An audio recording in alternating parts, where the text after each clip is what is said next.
How's everybody doing? It's 10:15, November the 4th, Wednesday, and I wanted to come out, and I think everybody's feeling some kind of way, and people are talking about Nancy Pelosi needs to lose her position.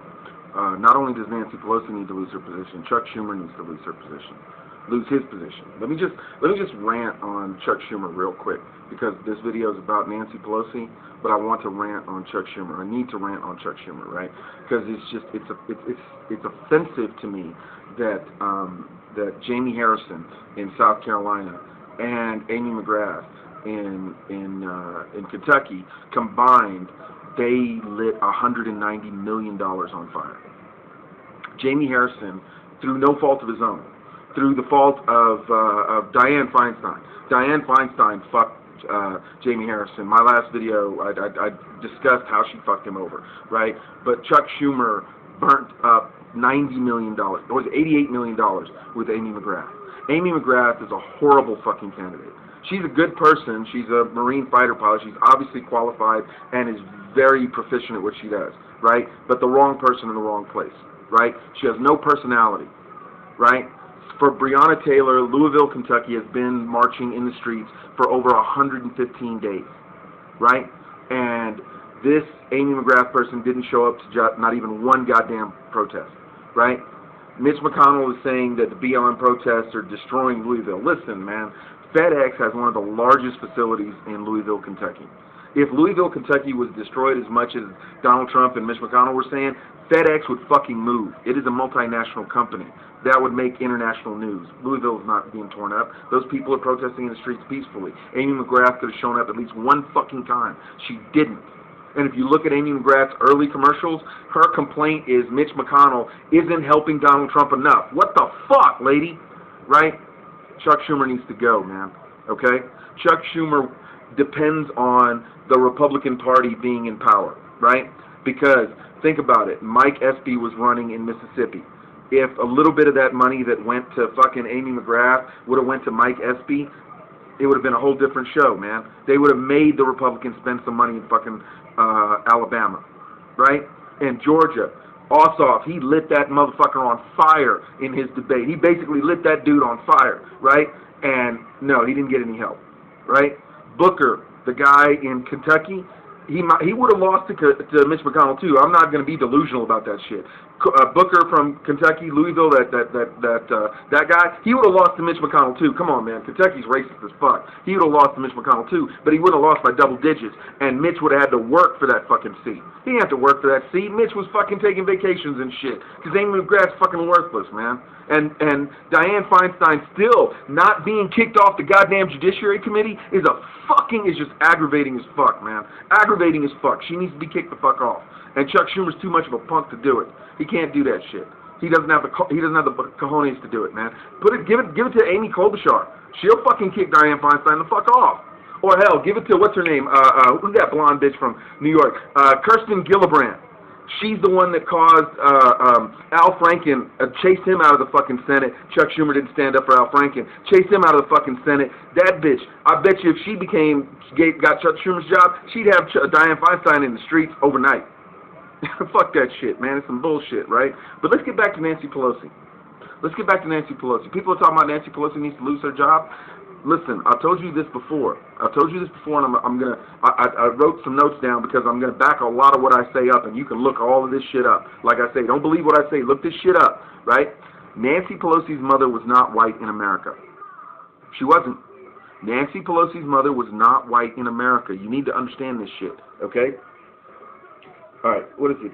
I'm sorry, I wrote a lot of this shit down because there's a lot to go on. This is gonna be like one of my longer videos, right? Okay. Man, fucking goddamn Chuck Schumer, man. You know, Chuck Schumer and Chuck Todd should be chucked into the nearest fucking volcano. That's what would happen to those two fucknuts. Listen, before I start on Nancy Pelosi, let's get something straight. White women did this again. Okay? In 2016, 53% of white women voted for Donald Trump. In this election so far, 55% of them voted for him. Like I told you, man, they see Kavanaugh. They understand what Kavanaugh is, man. They all have mediocre husbands and brothers who are in jobs they shouldn't be in, right? So that's what they're voting for. They're voting for whiteness. That's what I mean by they're voting for whiteness. Okay? All right. Again, 55% of white women voted for this motherfucker, right? 53% voted for him in the last election. 55% voted for him in this election. So let's take a deep dive on why these white women are doing that shit. Especially, let's talk about the most powerful white woman in the nation, Nancy Pelosi. Let's talk about Nancy Pelosi. Let's talk about why. She's the most powerful white woman in America, so why is she behaving the way she is? Remember her quiver full of arrows that ended up being an absolutely empty fucking quiver of arrows, right? Nancy Pelosi is the proud daughter of Italian-American family. She tells you she's Italian-American. She's a proud daughter of it. Okay. What exactly does Italian-American mean? And why does it mean white? Why does Italian-American mean white? What does Italian-American mean, and what does it mean to be white? First off, let's start with this. The idea of whiteness is complete and absolute bullshit. No shit. The idea of whiteness is complete and absolute bullshit. We play along with their games thinking that color has something to do, brown people, black people, all this shit. There's just people, man. Okay? Let me put it to you this way. Outside of the gray material inside your fucking head, there is not an organ in your body that you cannot transplant to someone or someone can't transplant to you. You fuck around and do some dumb shit in the kitchen tonight and get a third-degree burn and they transplant human skin, it could come from anybody. Bone marrow could come from anybody. I've been tested for bone marrow twice. It's a painful fucking shit. They either take it out of your shoulder or your hip, and it's a big fucking needle. It hurts like a motherfucker. I put myself in a bone marrow registry just in case there's a child or there's someone, you know, a young mother who might need bone marrow to survive her pregnancy, whatever the fuck, right? Because it can go to anybody. Yeah? If you want to do that, but I'm going to warn you right now, it's fucking painful, man. They drill the shit. There was it. The first time it was in the shoulder, second time it was in the hip. Oh, it hurts like a motherfucker. But if you want to save people's lives, you got to sacrifice too, right? I'm an organ donor on my card. If I ride my motorcycle and gets fucked up, hey, man, don't save me. Take what you need to save somebody else's life, right? Anyway, Nancy Pelosi is an Italian-American. What does it mean to be white, right? The idea of whiteness is a construct, man. It is. There is no scientific, biological, genetic reason for it. Okay? And let's get something straight right now. I did this, I think, in my video about in memoriam to Chadwick Boseman, to King T'Challa. Civilization started under African skies, man. There's absolutely no doubt to this. Civilization started under African skies. Everything we have, everything, music, agriculture, all that shit, the first thought of it came under African skies. There's no doubt about that. That's just facts, right? You can argue about the English did better with this and the Chinese did better with that and whatever. But the origins of everything in human civilization, every fucking thing, from the idea of don't eat with the same hands you wipe your ass with to fucking opera, started under African skies. That's just facts. Okay? Anyway, okay.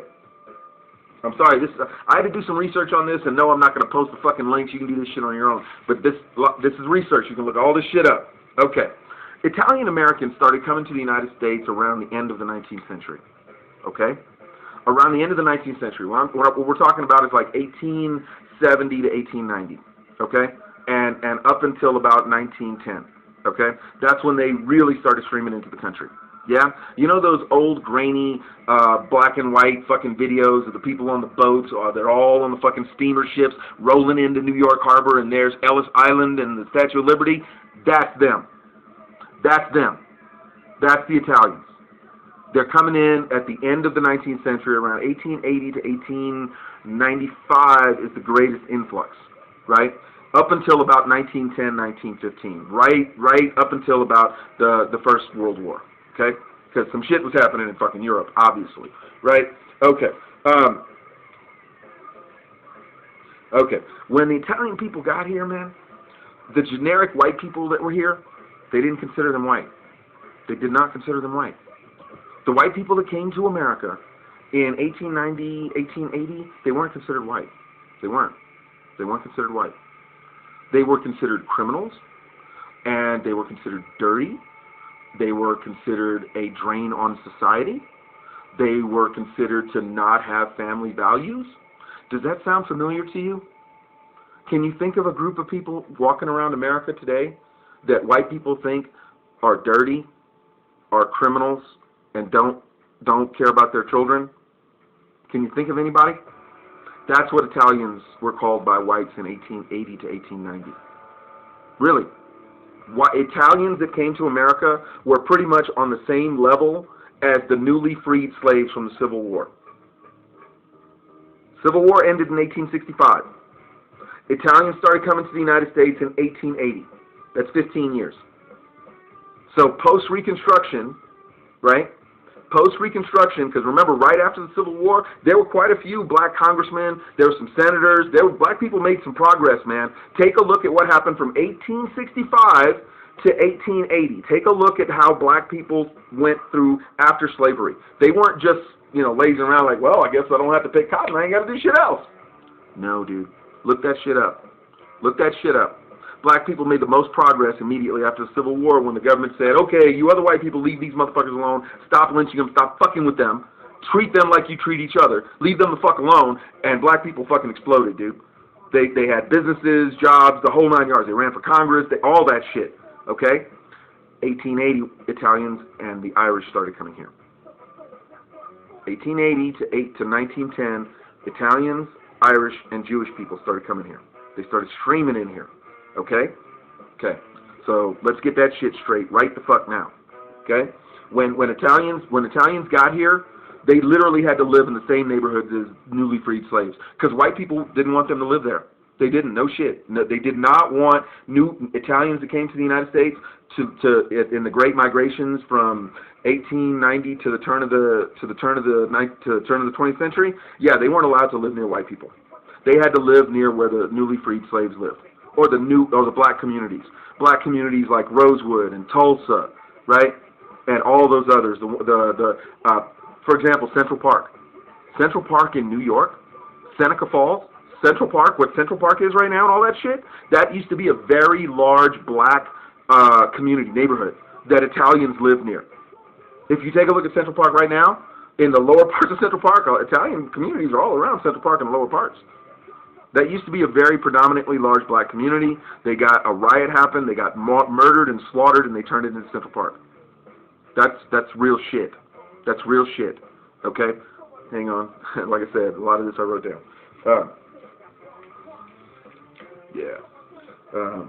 Okay. In 1891, to give you an idea of how white people thought of Italians, you can look this up. This is history. In 1891, in New Orleans, Louisiana, it was first only, I think it was like 6 Italians, but the police ended up arresting 11 of them. 6 Italians originally got arrested for killing a white cop. They ended up arresting 11 people.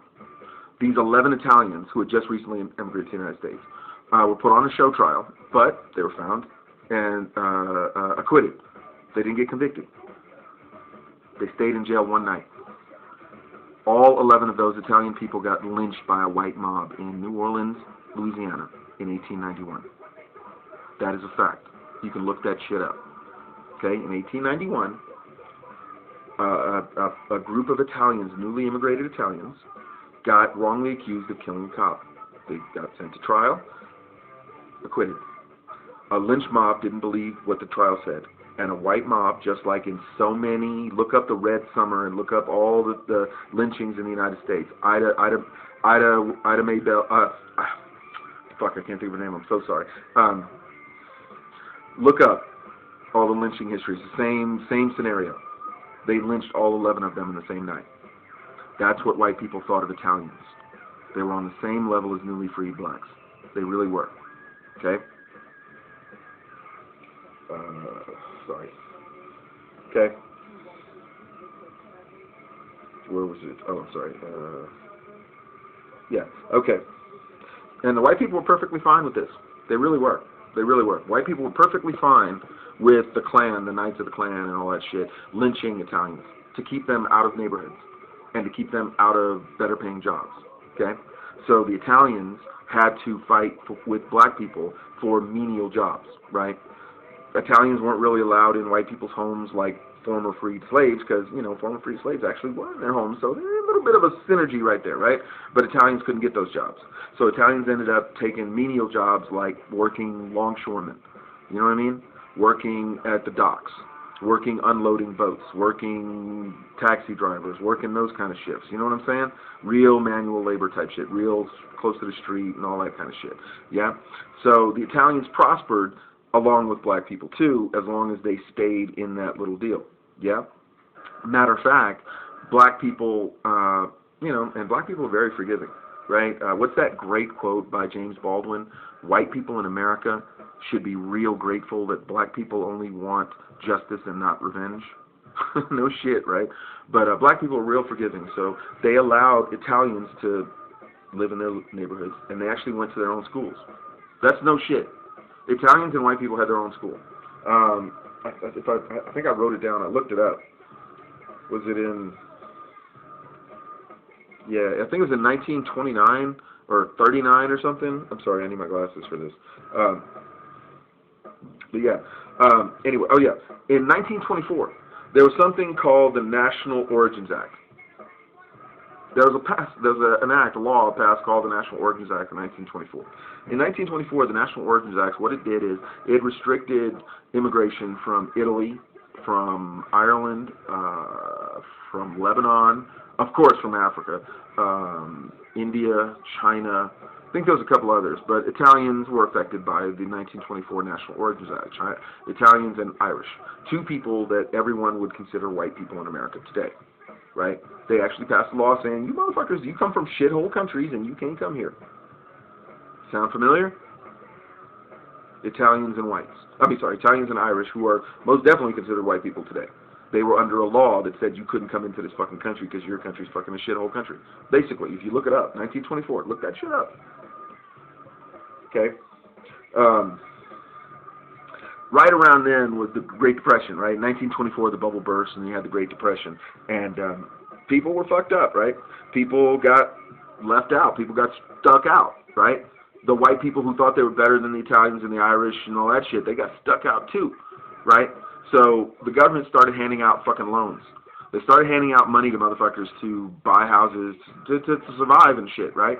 Now, they had to do that loan out in a kind of a weird way. You dig? Like, they gave it to all peoples, but in a different staggered way, right? Because up until about 1947, if you look at the immigration papers, Italians aren't considered white in America. No shit. No shit.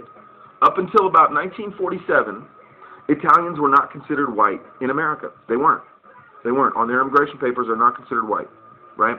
So what happened from 1929 to when the Great Depression hit to 1947, where Italians are considered white people? What happened? World War II happened.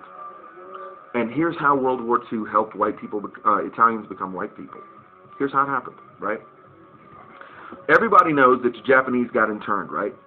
That the FDR rounded up all the people of Japanese descent and rounded their ass up. I'm in New Mexico. It's not too far from where I live, where they rounded them up.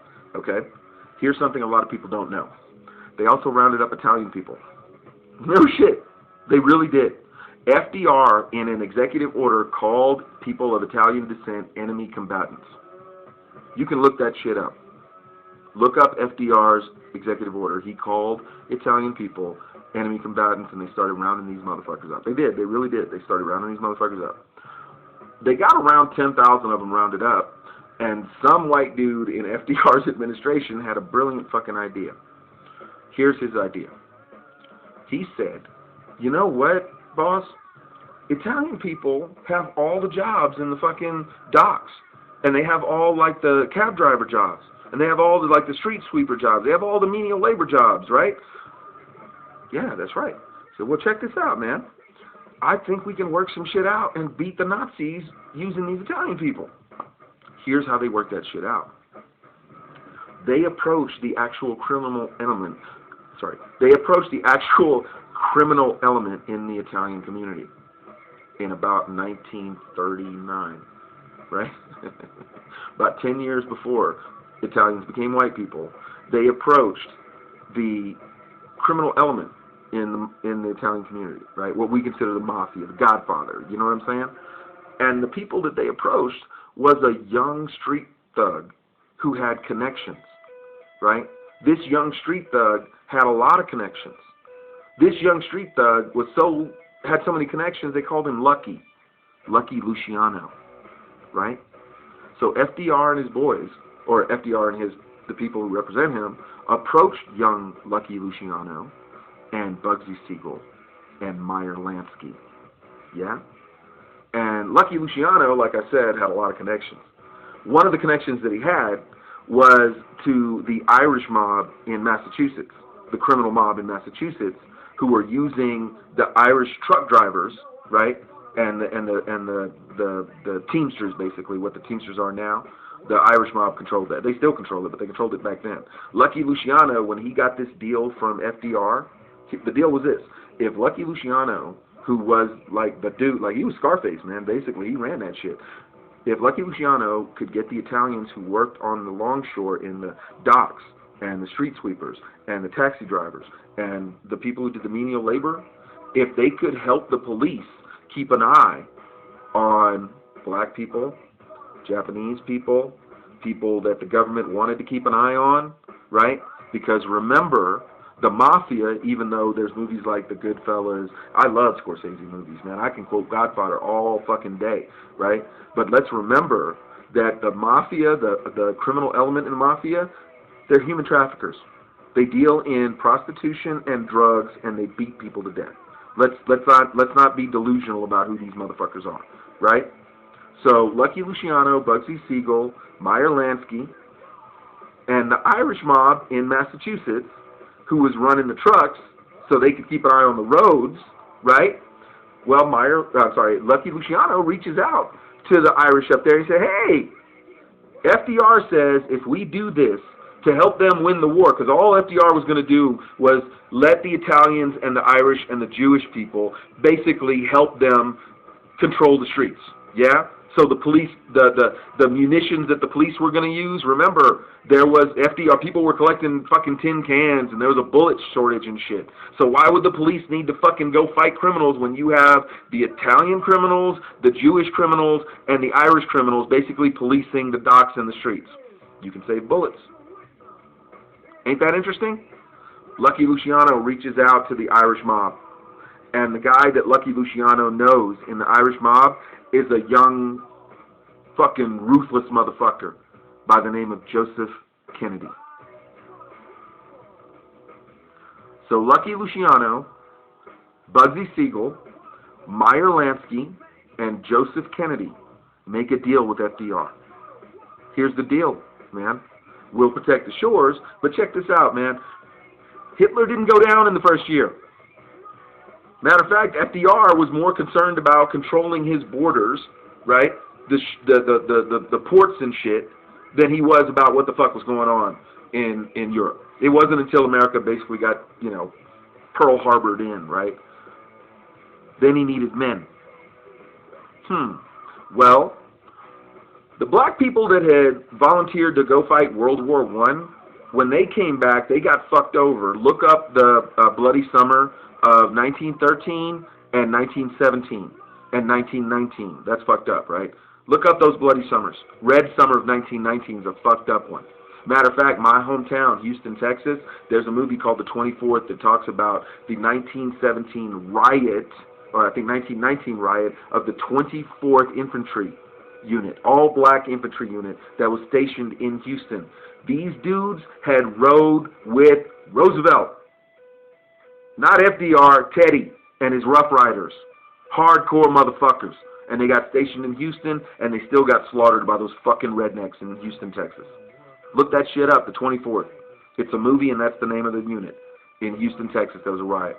Okay, so black people already understood, hey man, if we go fight your fucking war, right, to quote one of my personal heroes, the people's champion, Muhammad Ali. Muhammad Ali basically said it. Why in the fuck do I need to go fight your war in Vietnam? Because none of the people in Vietnam are calling me, and taking my rights away. Black people learned that shit after World War I. So FDR couldn't really go to black people and say, hey, help me fight Hitler. Man, fuck you. Right? So he needed men. He couldn't do the Lincoln thing. There was nothing he could offer them.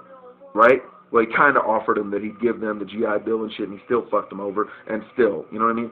But Italians, Polish, the Irish, Jewish people, yeah, no shit. You know that there's a great movie, Inglourious Bastards, with Brad Pitt, Aldo Raines. I love that character, where he talks about the Jewish little unit. I want my 100 Nazi scalps. People signed up because they understood what FDR was offering their community.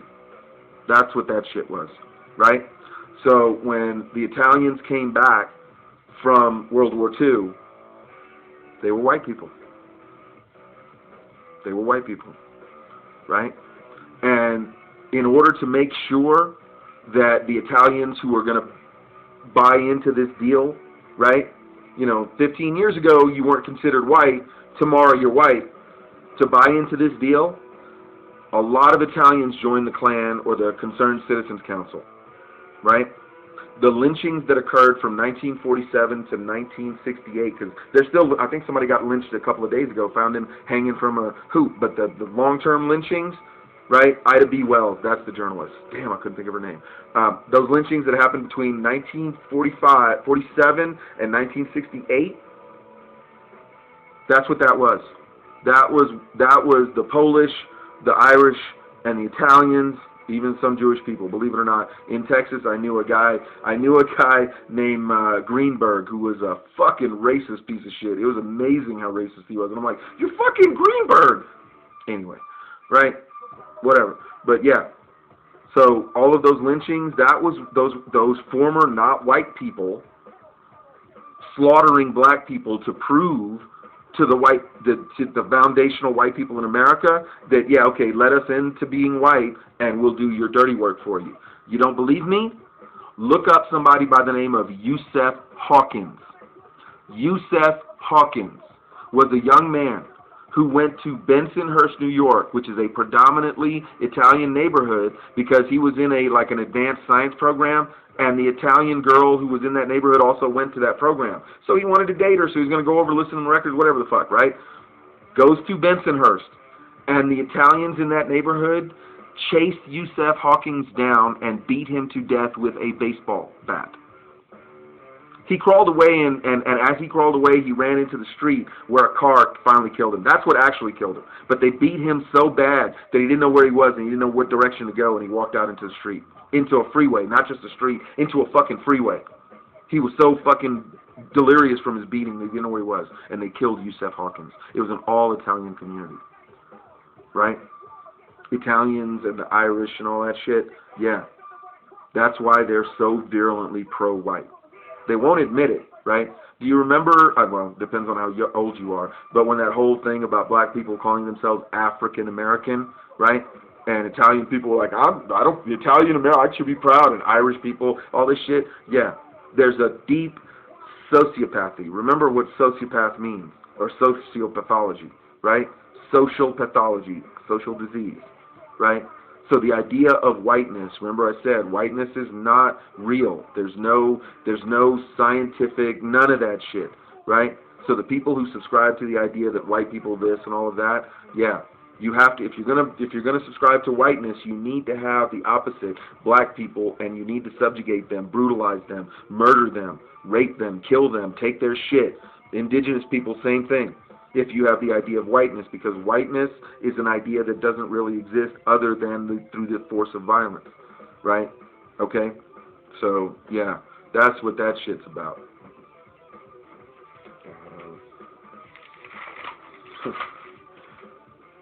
I wrote a lot of shit about FDR.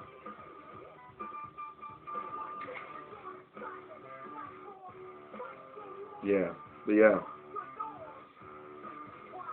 Yeah. And white people bought into that shit fast. They did. In 1947, or 48, I think I wrote 48. In 1948, in Chicago, Illinois, the Italian community walked out of Chicago public schools that had basically made Italians and whites go to school together. They had signs that saying there were too many blacks in the schools. They didn't say blacks. Seriously, look that shit up. 1947, 1948, Chicago Public Schools. Italian, so, like Cicero, Illinois, Skokie, Illinois. Skokie, Illinois in 1977. It's a Supreme Court case. Skokie, Illinois versus the Klan or something, right? And you know what's really fucked up about that case? You can look this shit up. This is so great, right? This proves my point, right? The lawyer that defended the Klan to march in Skokie, Illinois is a Jewish lawyer. Remember what I told you? Italians, Polish, Irish, and Jewish people, they became white after World War II, and part of the deal was that they had to help white people subjugate the indigenous and brown and black people, or people who visibly don't look white. No shit, right? So yeah, that's what that shit is about. That's what, when you see the 55% of white people or white women voted for Trump, remember when they break that down by ethnicity, if it's Italian, if it's Polish, if it's Irish, all that shit. Yeah, they're doing that to pay for the privilege of being called white in America, right? Did I almost finish this shit? Yeah, Yusef Hawkins. Yeah. And Nancy Pelosi knows this history. Nancy D'Alessandro Pelosi knows this history. Look up Nancy's family. Nancy's family is a political family in Baltimore. Look up how Nancy's family made money in Baltimore. Longshoremen. The docks. Yeah. Nancy Pelosi she understands. Like I said, Nancy Pelosi's mother was not white in America. She wasn't. She was not white in America. Right? Joseph Kennedy, JFK's father, not white, or grandfather, father, right? Was not white in America. Ain't that something? Bill O'Reilly's Irish, right? Yeah. Bill O'Reilly's parents, not white in America. If they came here prior to World War II, they weren't considered white in America, right? So yeah, just keep that in mind. But yeah, Nancy Pelosi is completely aware of that shit. So the behavior that she has, talking about the quiver full of arrows that she couldn't do, right? Check this out, man. If she could have impeached Bill Barr, impeachment takes precedent over seating a judge, right? So she could have gummed that shit up all the way, And plus, she's 80 years old. What the fuck, man? None of the laws that she's going to put into place. Nancy Pelosi needs to go, and Chuck Schumer needs to go. But you have to understand who Nancy Pelosi is, right? Nancy Pelosi will put on the performance that you want to make you think she's doing something. But Nancy Pelosi understands it to her bones. She's 80 fucking years old, people. Think about that shit. Nancy Pelosi's mother was not white in America. So her loyalty and allegiance is to whiteness in America. Not to democracy, not to justice, not to equality. Fuck all that shit. Okay? She understands. The best way to understand America is to watch this film called Killing Me Softly with Brad Pitt. At the end of the movie, Brad Pitt explains, he says, Thomas Jefferson wrote all men are created equal while he was raping his slave, right, Sally Hemings. Yeah? So it's hypocrisy, man. It's a business. Okay? Nancy Pelosi understands that.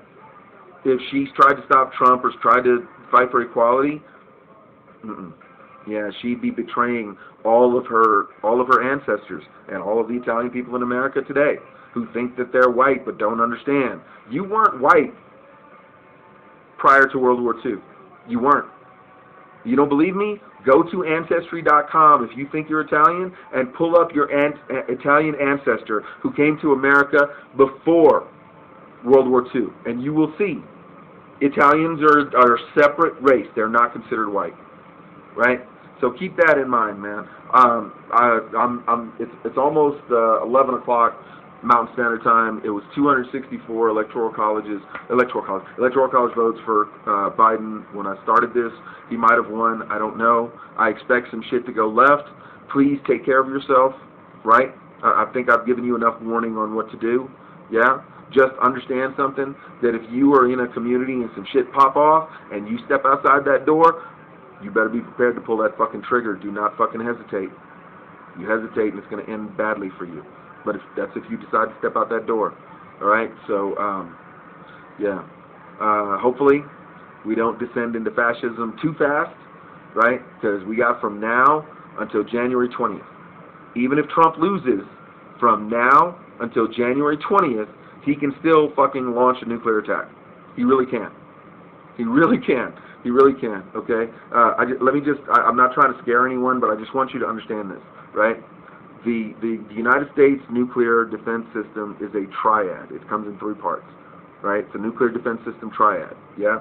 The triad consists of the bombers, the B-2 bombers, the nuclear submarines, the Los Angeles and C-class submarines, and the silos in Nebraska and Iowa and shit like that, and South Dakota and shit like that, okay?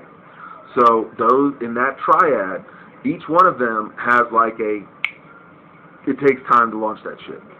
The silos take some fucking time because they're not filled with rocket fuel while they're in the fucking silos. They could have a leak and all kind of fucked up shit. So they got to load that shit up, right? That could take, depending on the size of the fucking missile, right? Because some of them launch over the North Pole and some of them goes a long way, right? Depending on where this fucking missile is going and how big the fuel tanks are, it could take anywhere from 45 minutes to an hour and a half to maybe 2 hours to fill that shit. Because it's a fucking big-ass rocket, yeah? Level 2, those fucking bombers. They run bomber runs all the time. I'm near Kirkland Air Force Base. They run them fucking bomber drills all the time. I've been told, I don't know this for a fact, but I've been told that a B-52 bomber crew, if they get the call to launch, they can be in the air in less than 6 minutes. 6 minutes flat, they're already in the air, heading to wherever the fuck they're going, right? From wherever the fuck they are, sleeping in bed, 6 minutes, they're up and out. They're that fast, right? The crews that are on standby, right? The nuclear missiles are the ones in the subs are the ones we got to worry about. From him using the nuclear football and authenticating the codes and sending the codes to a Seawolf or a Los Angeles class submarine would take all of 30 minutes. And I mean from hitting the button, open the codes, authenticating the codes, receiving the message at the submarine, authenticating the codes, launching the missiles, 30 minutes. Let me tell you, okay, I don't know if you guys remember this, but in 2018, some dumbass in Honolulu, Hawaii, sent out an emergency statewide signal saying that they detected a launch from North Korea. Right? You can look this shit up. Somebody posted it. It was on the like the highway beacons. People got the shit on their phones, like you've been getting about COVID-19. They got it on their phones. You can look that shit up. People freaked the fuck out because they knew they had about 40 minutes. If North Korea decides to launch to Honolulu, 40 minutes. 40 minutes. From the missile getting up off the ground to everybody dying in Honolulu, 40 minutes. And North Korea already said that they can reach Seattle and Los Angeles. Seattle and Los Angeles are within reach. Iran already said that their missiles are mobile. And they have a continental reach. Like they were talking about, they could hit Madrid, Spain. They could hit Barcelona. They could hit Turkey, Ankara, Turkey, just to give you an example of the reach that they have, right? And Iran is right near the Straits of Hormuz, where 85% of all of the oil in the Middle East gets shipped out of the Straits of Hormuz. So if Iran really wanted to, they could put one of their smaller missiles on a tanker that looks like it's carrying oil and get it into the Gulf of Mexico right outside of Cuba and launch, and it's over. So just understand, right, that, you know, I'm not trying to scare you or nothing, but yeah, and keep your head on a swivel, man. If you hear some shit popping off, unless you plan on stepping out that door and returning fire, I recommend you stay in the house. But if your city is going off, fight. Pray for the dead. Fight like hell for the living. Peace. Y'all be safe out there.